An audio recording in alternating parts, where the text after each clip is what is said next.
If you're feeling like you haven't prepared well enough for the WQC and time is running out and you're undercooked, there are things you can still do in the time available that may well help you in preparing for the WQC and might squeeze out a few extra points. In this video, we're going to look at some of those topics.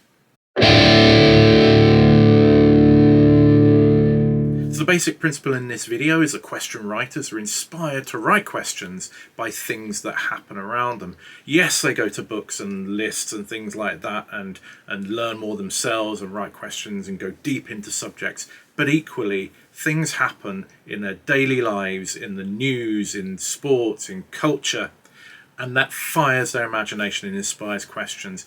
And these are the things we want to talk about in this video. And the first of these is obituaries. When famous or notable people die, there will be obituaries which will talk about the most important things you need to know about them. Now, the questions probably won't come up in the WQC about specifically that person's death. But if they've been active over a period of decades, then the question might be about something they did or achieved or something notable about them from 20, 30, 40 years back.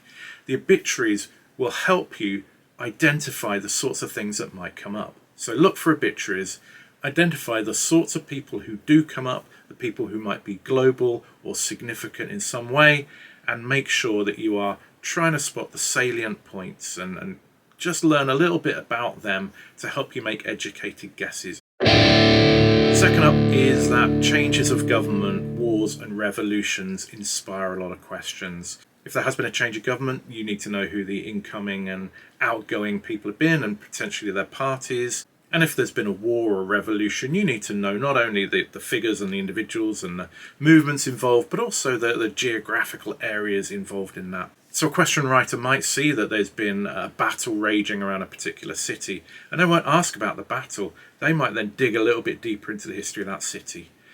If you know that that city has been involved, that might give you a guess for a historic question when it's looking for a city in that country. Current affairs in the WQC is very heavily politics and very often American politics. With the change of government, the new Trump administration, there are some colourful characters, and I think it's a very good use of your time to identify some of those key characters in the Trump administration because they could well come up. Contemporary art tends to be more diverse in terms of the artists that are covered than older, more traditional art forms. So look at contemporary art in the news since 2024. Look at major exhibitions, retrospectives, or new breakthrough artists in all media, not just painting, but it could be sculpture, digital media, etc.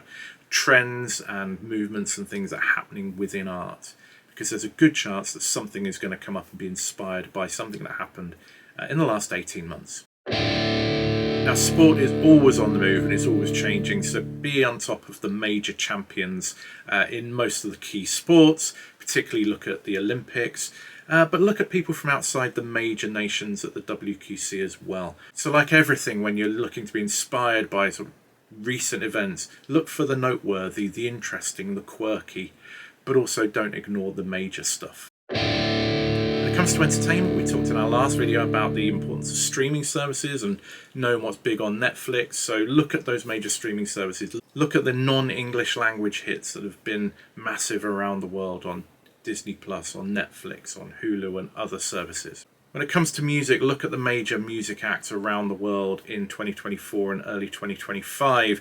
Look at the Spotify Billions Club to see what's been huge.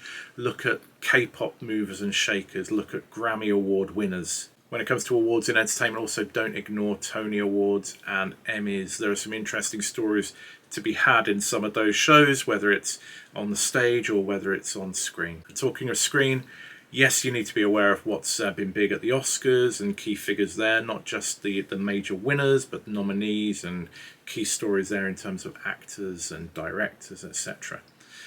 And again, anticipate what you think a question writer might find interesting and might think is kind of broadly accessible to people. But as we noted in the previous video, Cannes and Berlin film festivals, they feature quite heavily in these questions in terms of films that are not in the English language that have been recognised at those awards. So keep an eye out on those for 2024-2025. more broadly look at lifestyle trends and look at memes, see what's been in the news, the sort of things that have captured the zeitgeist in the last 18 months. Video games are always coming and going, but there are awards there, and look at the big sellers and the award winners in the video games market, just so that you've got a guess for the major platforms, also mobile phone games, and the different types of games, so the first-person shooter, the role-playing games, strategy games, etc. So you've got guesses on the most recent games that have been out and making the news. Now, they've never featured hugely in the WQC, and that might start to change, but just keep an eye on social media movers and shakers, particularly major YouTubers, TikTok stars and the like, because there's probably going to be a question or two on those people, so be aware of their real names and why they're significant, what they're significant for. Again, for the news from the last 18 months, look at multinational companies that have been in the news, whether it's takeovers, expansions, scandals, big stories. Look out for those that could have captured the attention of the question writers. And you can't ignore Nobel Prize winners, because it covers so many different areas, from the various different sciences, economics, peace, and literature. And finally, don't ignore literary award winners, because there is definitely quite a heavy concentration of literature questions and more diverse literature questions on the recent years. So look for literary awards, look for big hit books in languages other than English, look at the global phenomena in literature, because there could well be questions about those. And look back a couple of years, because it can take some time for those books to really gain traction and gain attention and then be republished into different languages. So between now and the WQC, maybe you can take one of those areas that might help you the most and spend an hour on it one day, and then do a different one another day and a different one another day. By the time you get through that and you've kept one eye open on the sorts of things that might capture setter's eye, then you may well have some good prep under your belt for the WQC. You can't learn everything that has happened in the last 18 months to 2 years, but you can think, would this make a good question in the WQC? And if you're thinking that and thinking, yep, it would, then there's a good chance a question writer would as well. It's not foolproof, but it might gain you 2, 3, 4, 5 points, and that could make a hell of a difference in the WQC. And if it does, please let us know in the comments below. Thanks so much to our patrons who support the work of this channel, and if you want to become a Patreon and get the benefits that are associated with that, as well as showing your support for what we do, then please go to patreon.com/allthingsquiz. But most of all, best of luck in the WQC.